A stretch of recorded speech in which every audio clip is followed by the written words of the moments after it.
সকাল থেকেই আকাশে কালো মেঘের আনাগোনা শুরু হয়েছিল। দুপুর হতে না হতেই চারদিক অন্ধকার হয়ে এলো। 5 তলার উপর বাতাসের জোরটা বেশি। সজল হাওয়ায় পর্দাগুলো মেঝের সঙ্গে প্রায় সমান্তরাল হয়ে উঠতে লাগলো। বিথি খাওয়া শেষ করে টেবিল তুলে মৌরি মুখে দিয়ে বসবার ঘরে এসে ওর প্রিয় রকিং চেয়ারটায় বসলেন। এই সময় টিভি দেখতে ইচ্ছে করছিল না, তাই পাশের টেবিলের উপর রাখা রেডিওটা চালিয়ে দিলেন। শুনলেন কে যেন গাইছে নীলাঞ্জন ছায়া।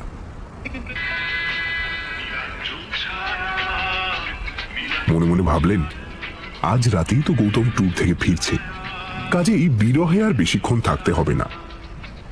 গানটা ভালো করে শোনবার জন্য চোখ বুজে শরীরটা এলিয়ে দিলেন বিধি। শুনতে শুনতে ওর সমস্ত দেহ মনে এক তৃপ্ত প্রশান্ত মধুর অনুভূতি আস্তে আস্তে ছড়িয়ে পড়তে লাগলো।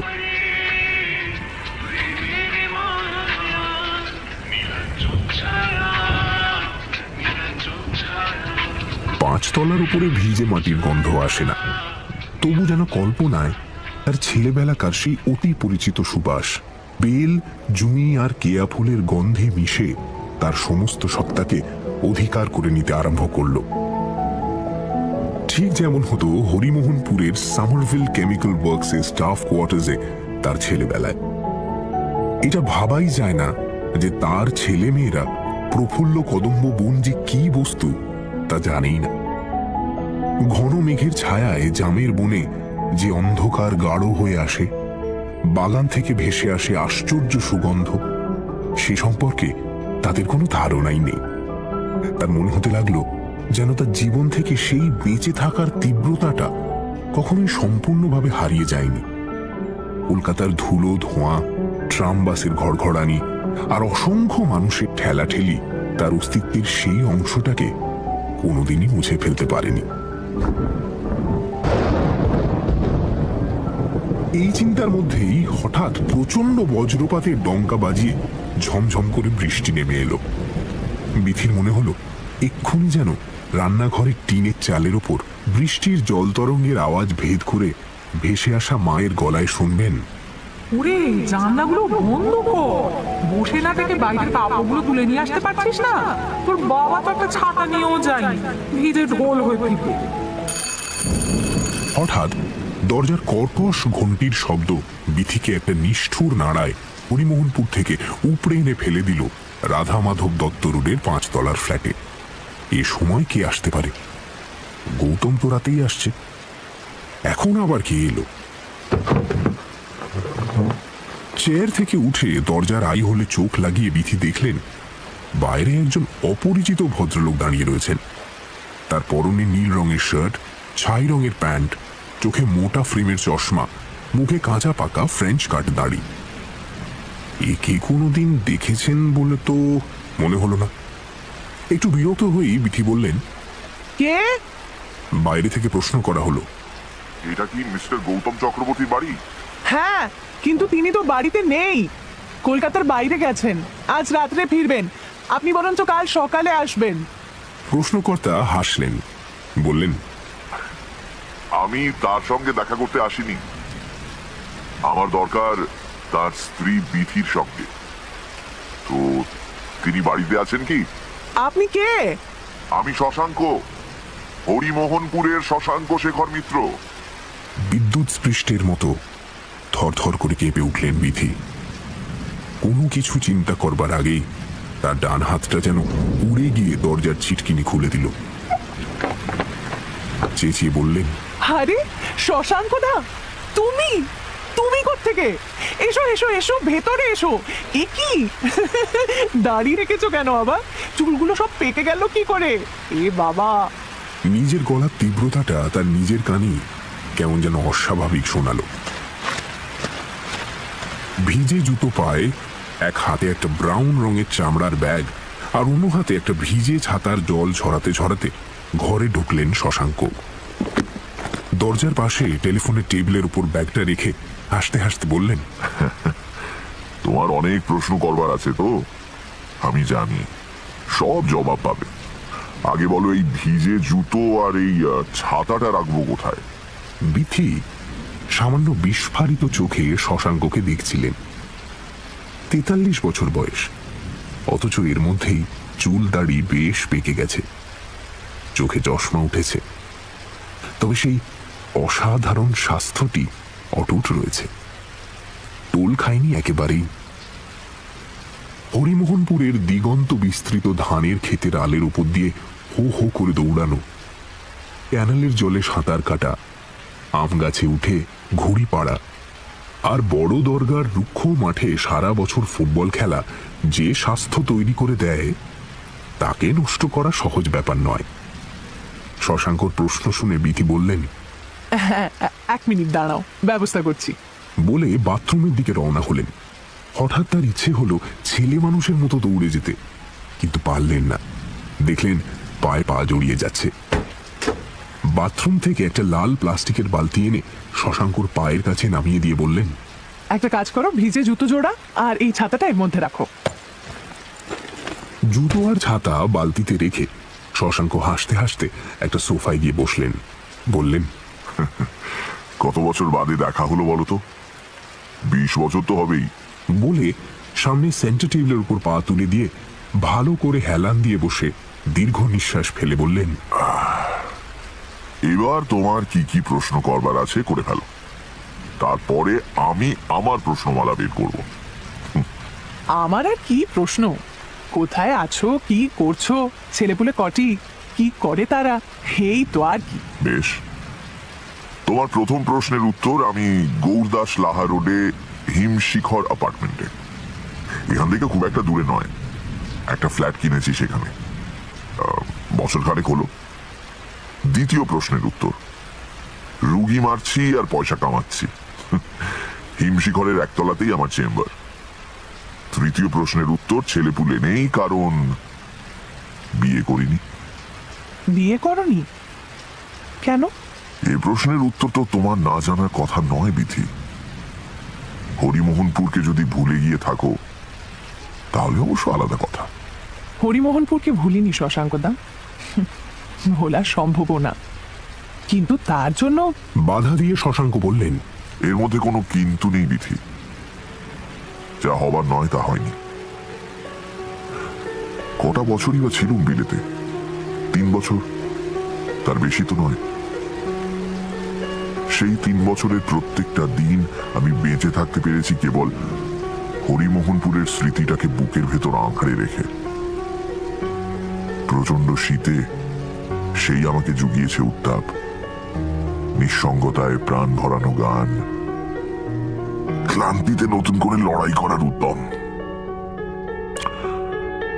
যখন ফিরে এলুম দেখলুম আমার সেই স্মৃতির হরিমোহনপুর ছিন্ন ভিন্ন হয়ে কোথায় মিলিয়ে গেছে, তার আর চিহ্ন মাত্র নেই।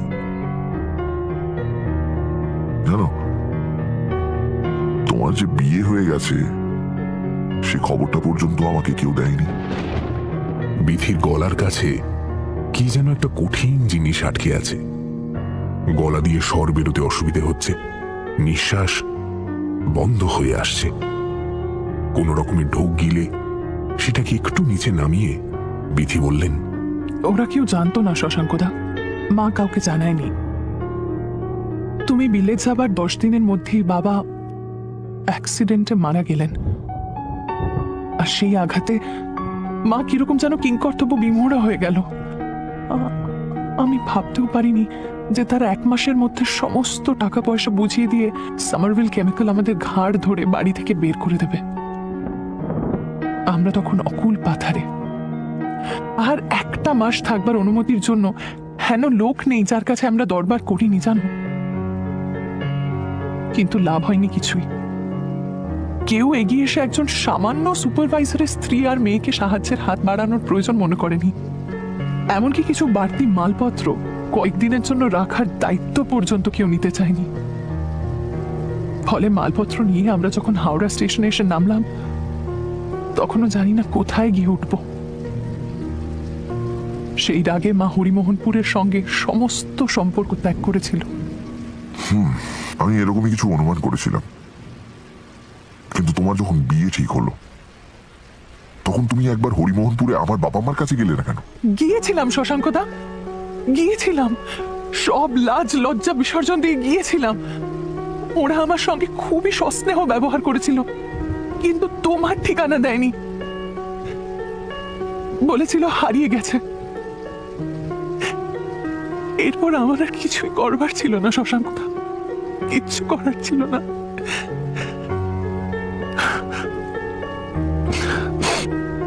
যদিও আজ বলা নিরর্থক, তবুও তার কারণটা তোমাকে বলছি। হাওড়া স্টেশন থেকে বেরিয়ে আমরা জ্যাঠামশাইয়ের বাড়িতে গিয়েছিলাম আশ্রয়ের সন্ধানে। জ্যাঠাইমা পরিষ্কার জানিয়ে দিলেন যে ওখানে আমাদের স্থান হবে না, সেখান থেকে মার বড় মামার কাছে। সেখানে থাকতে পেলাম। সেটা যে কত বড় পাওয়া, যাদের সামনে একমাত্র বিকল্প ফুটপাত, তারা ছাড়া আর কেউ তা বুঝতে পারবে না। তাই আমার মামাতো ভাই শম্ভুদার স্ত্রী নন্দা বৌদি যখন তার মাসতুতো ভাই গৌতমের সঙ্গে আমার বিয়ের প্রস্তাব আনলো, তখন সেটা অস্বীকার করার মতন ক্ষমতা আমাদের ছিল না। সদ্য বিয়ে পাশ করা 20 বছর বয়সের একটা মেয়ের কাছে বিদ্রোহ তখন আত্মহত্যারই আরেক নাম। পায়ের তলায় যেটুকু সামান্য মাটি, সেটা যে কোনো মূল্যে আঁকড়ে থাকাই তখন আমাদের একমাত্র লক্ষ্য শশাঙ্কদা। আমার মার কথা ভেবে আমাকে রাজি হতে হয়েছিল। শশাঙ্ক ফিকে হাসলেন, বললেন, হয়তো ভালোই করেছিলে যে আমার কথাটা আর ভাবনি। আমি আজ সেই জন্য আর কিছু না হোক মুক্ত বিহঙ্গ হয়ে থাকতে পারছি, কিন্তু মুক্তি আমি চাইনি বেশি, আমি বন্ধনই চেয়েছিলাম। সেই সোনার খাঁচাটা সন্ধানে বিলেত থেকে ফিরে পাগলের মতো কলকাতার রাস্তায় রাস্তায় ঘুরে বেরিয়েছি। কত লোকের কাছে অশ্রাব্য গালিগালাজ শুনেছি, কত জায়গায় মার খেতে খেতে বেঁচে গেছি, তবু সেই খোঁজা তো আজও বন্ধ হলো না। কোন সুন্দরী মেয়ে দেখলে থমকে দাঁড়াই, খুঁটিয়ে খুঁটিয়ে তার মুখে আর একটা মুখ খুঁজি। লোকে ভাবে আমি দুশ্চরিত্র বদমাইশ, আমি কেয়ার করি না। কাকে তুমি খুঁজছো শশাঙ্কদা? সেই বিধি তো আর নেই। হরিমোহনপুরের মতো সেও তো আজ কেবল একটা স্মৃতি মাত্র। না, হরিমোহনপুর আমার কাছে কেবল একটা স্মৃতি নয় বিধি। আমার বেঁচে থাকার জন্য দরকারি অন্যান্য অবশ্য প্রয়োজনীয় জিনিসের মতোই তা বাস্তব। আমি তাকে হাত বাড়িয়ে ছুঁতে পারি। বিশেষ করে যবে থেকে রাজলক্ষ্মী কলেজের ফার্স্ট ইয়ারের একটি দুবিনুনি করা শান্ত শিষ্ট মেয়ের সঙ্গে আমার ঘনিষ্ঠতা, তবে থেকে আমার জীবনের সঙ্গে সে তো ওতপ্রোতভাবে জড়িয়ে গেছে। তাকে কেবল একটা স্মৃতি বলে এড়িয়ে যাব, তার কি সত্যি কোনো উপায় আছে বিধি? বিধির মনে হলো যেন তার ঘরের সুস্থ মসৃণ আর কঠিন দেওয়ালগুলো আস্তে আস্তে ভেঙে পড়ে যাচ্ছে। তাদের আটকানো দরকার, কিন্তু আটকাবেন কি করে? তাদের ভিতগুলো যে কবে নড়বড়ে হয়ে গেছে তা বিধি টেরই পাননি। কিসের যেন একটা ঘুম পোকা তার অজান্তে তাদের কুড়ে কুড়ে খেয়ে ফেলেছে। অথচ দেওয়ালগুলো না থাকলে অনভ্যস্ত আকাশের নিচে বাঁচতে পারবেন কি? তাই বিধি নিজেকে দিয়ে বলালেন, ওসব কথা থাক শশাঙ্কদা, তার চেয়ে বলো আমার ঠিকানা পেলে কোত্থেকে? শশাঙ্ক বাবু হাসলেন, বললেন, চেষ্টায় কি না হয়, কি না হয় চেষ্টায়। তোমাদের এই বাড়িতে আমার এক রুগিনী আছেন। 10 দশেক আগে তাকে দেখতে এসে তোমাকে দেখলাম গাড়ি থেকে নামতে। তোমাকে চিনতে এতটুকু অসুবিধা হয়নি জানো। রবীন্দ্রনাথের খ্যাপা পরশ পাথর চিনতে পারেনি, এই খ্যাপা কিন্তু পারল। শুধু একটু মোটা হয়েছে এই যা। তোমার সব খবর আমার সেই রুগিনীই দিলেন। তোমার গৃহকর্তার বদলির চাকরি, এতদিন বাইরে বাইরে কাটিয়ে বছর খানেক আগে এসেছেন কলকাতার হেড অফিসে। কি তাই তো? তার রিটায়ারমেন্টের আগে এটাই বোধহয় শেষ পোস্টিং। মাস ছয়েক আগে এই ফ্ল্যাটটা কিনে এখানে এসেছেন। তোমাদের ভারতবর্ষের অনেক শহরেই ঘুরতে হয়েছে। তোমার ছেলে ইঞ্জিনিয়ারিং পড়ছে পুনায়, মেয়ে পড়ছে দিল্লির মিরান্ডা হাউসে। পরিপূর্ণ সংসার তোমার বিধি। হ্যাঁ, পরিপূর্ণ সংসারই বটে। ছেলে মেয়ে দুটো সারা জীবন কাটালো হোস্টেলে, হাজবেন্ড মাসের মধ্যে 15 দিন ট্যুরে। আমি উৎকণ্ঠ হয়ে এই পরিপূর্ণ সংসার সাজিয়ে বসে থাকি, কে কবে কখন এসে আমাকে ধন্য করবে সেই আশায়। আজ আমার সব ভালোবাসা, স্নেহ, প্রেম, আকাঙ্ক্ষা আটকে রয়েছে এই বাড়ির কতগুলো ফটো অ্যালবামের হলদে হয়ে আসা ছবির ভেতরে। শশাঙ্ক গম্ভীর হয়ে গেলেন। চশমাটা খুলে মুখের উপর হাত বুলিয়ে বললেন, জানো বিধি, আমি চিরকাল ভাবতাম, এখনো ভাবি, যে তোমার আর যাই কিছু প্রাপ্য হোক না কেন, সেটা অন্তত নিঃসঙ্গতা নয়। অনেকে হয়তো তোমাকে জানে সুন্দর, শান্ত, গম্ভীর আর অন্তর্মুখী বলে, কিন্তু আমি জানি, হ্যাঁ আমি জানি, তোমার মধ্যে ছটফট করে বেড়াচ্ছে একটা পাগলা ঘোড়া। বেড়া ভেঙে মুক্ত মাঠের উপর বেরিয়ে এলে তার উদ্দাম উল্লাস আর হৃষ্ট রেশা আমি যে আজও শুনতে পাই বিধি। বিধির সমস্ত শরীর যেন অবশ হয়ে আসতে লাগলো। অতীতের তীর থেকে ভেসে আসা ঝরা ফুলের কান্নায় তার দু চোখ জলে ভরে এলো। আপ্রাণ চেষ্টা করেও তা ঠেকাতে পারলেন না। একটু সামলে নিয়ে কোন রকমে বললেন, যা হারিয়ে যায় তাকে আগলে বসে থেকে কি লাভ শশাঙ্কদা? আজ তুমিও কি নিঃসঙ্গ নও?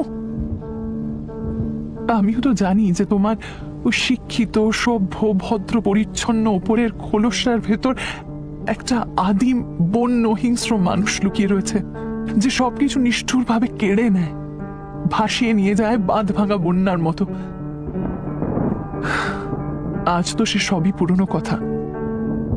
যে লতার গোড়াটাই কাটা গেছে, তাতে কি আর ফুল ফুটতে পারে? আমার নিঃসঙ্গতার কথা বাদ দাও, সেটা ভেতরের, তাকে ছোঁয়া যায় না। আমার তো কাজ আছে, বাইরের পৃথিবীটা আছে। অথচ তোমার একাকিত্বটা যেন তোমাকে চারদিক থেকে ঘিরে রয়েছে। তোমার ভেতরের পাগলা ঘোড়াটাকে সে তো কিছুতেই বাইরে আসতে দেবে না। জানো বিধি, ওই বুনো লোকটা যদি সেই ঘোড়াটাকে পেত, তবে সে হুঙ্কার করে আকাশ ফাটিয়ে বলতো, সবাই সাবধান, ঘূর্ণিঝড়ের মতো আমরা আসছি। তোমরা আমাদের অভ্যর্থনা না করতে পারো, অগ্রাহ্য করতে পারবে না।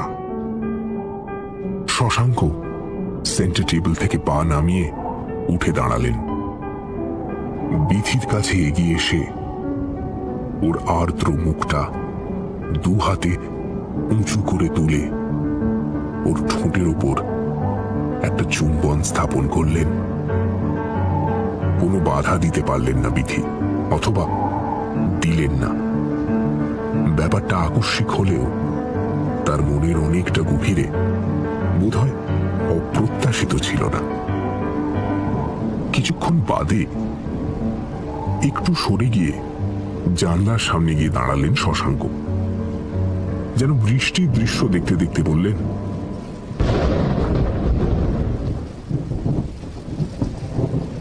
তোমার ঠাকুমার শোবার ঘরটা মনে পড়ে বিধি? উনি মারা যাওয়ার পর ওই ঘরেই আমাদের প্রথম প্রকৃত ঘনিষ্ঠতা হয়েছিল। বিধির সমস্ত দেহ যেন তখন শিথিল, থরথর করে কাঁপছে। অত্যন্ত ক্ষীণ কণ্ঠে বললেন, মনে পড়ে শশাঙ্কদা? ওই যে তুমি প্রশ্ন করলে না, যে লতার গোড়াটাই কাটা গেছে, তাতে কি আর ফুল ফুটতে পারে? তার উত্তর হলো পারে।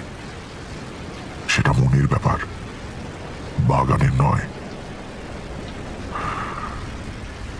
আসল কথা কি জানো, আমাদের মনটা ওই শোবার ঘরের মতো। সব অসম্ভবই সম্ভব হয়। আমরা বন্ধ দরজার বাইরে একরকম, ভেতরে বোধহয় একেবারেই অন্যরকম। একটা নার্ভাস আনাড়ি ছেলে তার নিজের মধ্যে খুঁজে পায় তার অন্তর্গত দুর্দমনীয় পৌরুষকে। এর মধ্যে কোনটা যে আসল রূপ তা আমি জানি না বিথি। বোধহয় দুটো মিলেই আমাদের বেঁচে থাকা। তবে একটা ব্যাপার বড় অদ্ভুত, শোবার ঘরের বাইরে বিশাল পৃথিবীতে আমাদের আনাগোনা একটা নিতান্ত ছোট্ট গণ্ডির ভেতর, অথচ দেখো ওই চার দেয়ালের মধ্যে আমরা সীমাহীন আকাশটাকে টেনে নামিয়ে আনতে পারি সমুদ্রের উচ্ছ্বাস, বসন্তের সুগন্ধ, অথবা মৃত্যুর প্রশান্তি। কি বিধি, পারি না। আমি আর পারি না শশাঙ্কদা, আমি আর পারি না। আমার আকাশ, সমুদ্র, বসন্ত এসব আর নেই। যা আছে সেটা শুধুই ক্লান্তি। এটা ঠিক নয় বিধি, এটা ঠিক নয়। আমিও এতদিন এরকম কথাই ভাবতাম, মনে হতো সব বুঝি শেষ হয়ে মিলিয়ে গেছে। কিন্তু আবার তোমাকে দেখে পর্যন্ত মনে হচ্ছে এই ক্লান্তিটা মিথ্যে। তাদের বয়স যাই হোক না কেন, দুটো তারার সংঘর্ষে সারা আকাশ জুড়ে আলোর স্ফুলিঙ্গ ছড়িয়ে পড়বেই। দু টুকরো কাঠের ঘষায় দাবানল জ্বলে উঠবে। এসো বিথি, এসো এসো এসো। এই প্রাণহীন হৃদয়হীন দিনগত পাপক্ষয়ের মধ্যে আবার আমরা হরিমোহনপুরের একটা বর্ষণমুখর দিনকে ফিরিয়ে নিয়ে আসি। বিথি, বিথি শুনেছিলেন যে রেল লাইনের উপরে দাঁড়িয়ে থাকা কোনো লোক যখন একটা ইঞ্জিনকে তার দিকে ছুটে আসতে দেখে, তখন নিশ্চিত মৃত্যু জেনেও সে অসহায়ভাবে অনড় হয়ে দাঁড়িয়ে থাকে। পালাতে চাইলেও পালাতে পারে না। তার মনে হতে লাগলো যেন ঠিক সেই রকম কোনো সুদূর দিগন্তে বিলীন হয়ে যাওয়া রেল লাইন দিয়ে অনেক কষ্টে তৈরি করা নিরাপদ অন্ধকার ভেদ করে তার প্রথম যৌবনের এক তীব্র জ্বালা চোখ ধাঁধানো আলো জেলে ভয়ঙ্কর গতিতে তার দিকে ছুটে আসছে। তিনি জানেন ওই আলোর মধ্যে তিনি ছিন্ন ভিন্ন হয়ে যাবেন। তবু তবু পালাতে পারছেন না তো। তিনি কি পালাতে চান? অস্বীকার করতে চান ওই চোখ অন্ধ করে দেওয়া আলোটাকে? সেই বিচারে যাওয়ার আগে তার রক্তের ভেতর মিশে থাকা হাজার বছরের সংস্কার তাকে দিয়ে বলালো, তা হয় না শশাঙ্কদা, এটা অন্যায়, অনুচিত। আমরা যে পাল্টে গেছি সেটা তো অস্বীকার করা চলে না। ন্যায় অন্যায় বা উচিত অনুচিতের কথা আমাকে বলো না বিথি। আমরা যেদিন ঘনিষ্ঠ হয়েছিলাম সেদিন ওসব কথা বিবেচনা করিনি। আজ কেন করতে যাব? পাল্টে গেছি নাকি আমরা? আমার ডান কাঁধে 5টা সেলাইয়ের দাগ আছে, তোমার মনে পড়ে? কই, সেটা তো পাল্টায়নি। আমাদের বুকের ভেতরে ভালোবাসা, সাহচর্য আর সুখের জন্য যে উজ্জ্বল বাসনাটা ছিল সেটা পাল্টেছে। আর সমাজের প্রতি কর্তব্য, যা সত্যি, যা একান্ত অবশ্যম্ভাবী, তাকে অস্বীকার করাটা মূর্খতা, কর্তব্য পালন নয়। এসো বিধি, চলো আমরা তোমার শোবার ঘরে যাই। আমি দরজাটা খুলে রাখবো। তোমাকে আসতে হবে, আসতেই হবে, আসতেই হবে তোমাকে। আর দেরি করো না বিধি, বিধি এসো। শশাঙ্ক দীর্ঘ এবং দৃঢ় পদক্ষেপে শোবার ঘরে গিয়ে ঢুকলেন। দরজাটা খুলে দিলেন হাট করে। বিধি নিজেকে আটকে না রাখার আপ্রাণ চেষ্টায় চোখ বুজে তার কম্পিত শরীর আর মনকে আয়ত্তে আনার চেষ্টায় নিজেকে ব্যাপৃত করলেন। আবার একটা দীর্ঘ কর্কশ ঘণ্টির শব্দে চমকে চেয়ার ছেড়ে উঠে দাঁড়ালেন বিধি। তার বুকের ভেতরে এক ভয়ঙ্কর আতঙ্ক ধড়ফড় করে উঠল। এবার নিশ্চয়ই গৌতম।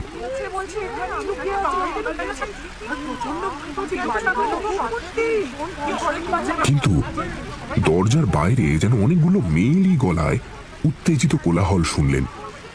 চট করে শোবার ঘরের দিকে তাকিয়ে দেখলেন তার দরজা বন্ধ রয়েছে। ফ্ল্যাটে ঢোকার দরজার একপাশের টেলিফোনের টেবিলের উপর কোনো ব্যাগের চিহ্ন মাত্র নেই। অন্য পাশে লাল প্লাস্টিকের বালতিও নেই। তবে কি গান শুনতে শুনতে ঘুমিয়ে পড়েছিলেন আর এতক্ষণ স্বপ্ন দেখছিলেন? কি অদ্ভুত জীবন্ত স্বপ্ন!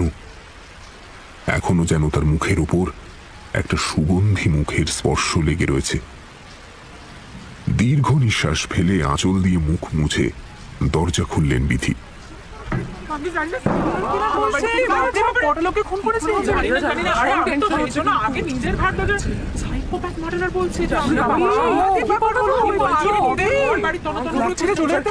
করিডোরে 5 তলার যাবতীয় ফ্ল্যাটের মহিলাদের উত্তেজিত জটলা। পুনরায় বেল বাজানোর জন্য উদ্যত 503-এর দীপ্তি ঘোষ বললেন, এই যে ঘুমোচ্ছিলি না রে? চোখ মুখ তো খোলা খোলা দেখছি।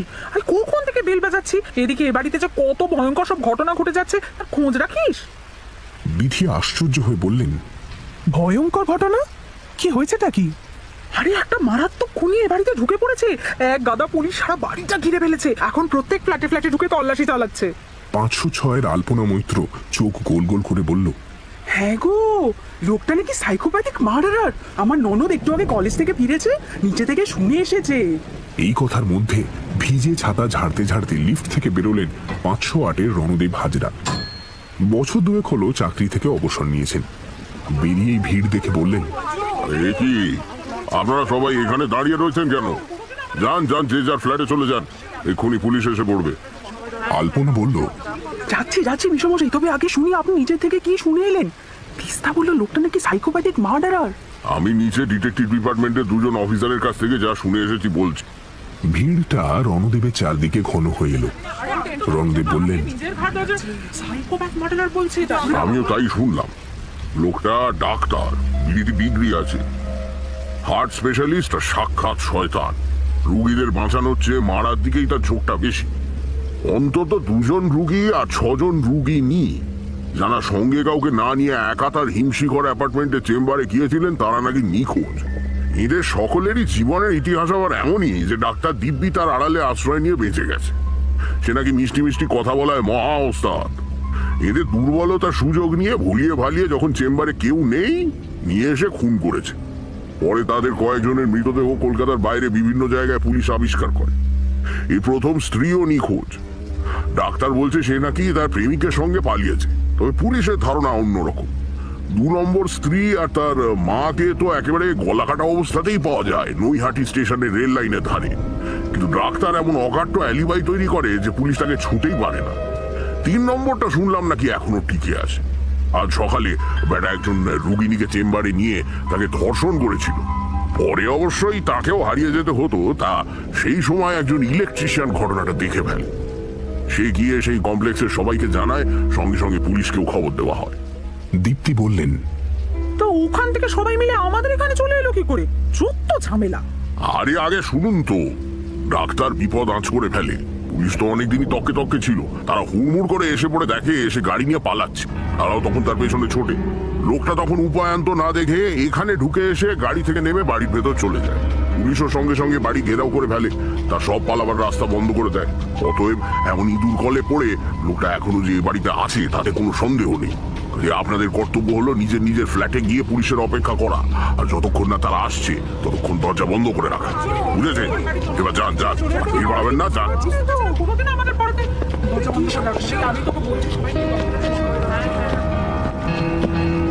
ঠিক এই সময় সিঁড়িতে অনেকগুলো ভারী জুতোর আওয়াজ পাওয়া গেল। মুহূর্তের মধ্যে করিডোর ফাঁকা হয়ে গেল।